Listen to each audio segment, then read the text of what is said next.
How to storage channel by key. Under full frequency mode, input all the required frequencies by keypad and also set CTCSS, DCS code. Then press menu key shortly. Press Vol key 2 seconds. When a prompt sound is heard, then rotate channels not to the required channel.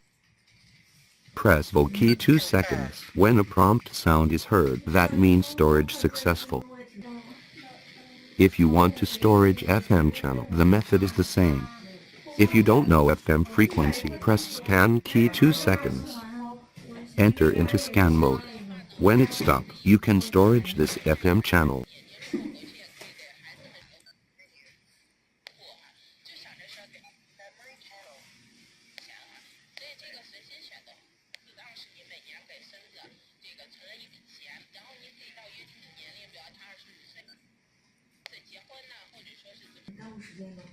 Delete stored channels or FM radio channels. Under channel mode, select required channel. Turn off the radio.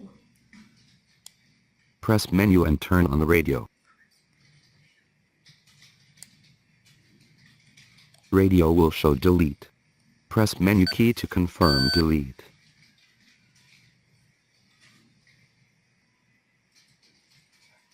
Notice, if want to delete stored FM radio channels, please do it under FM radio channel mode.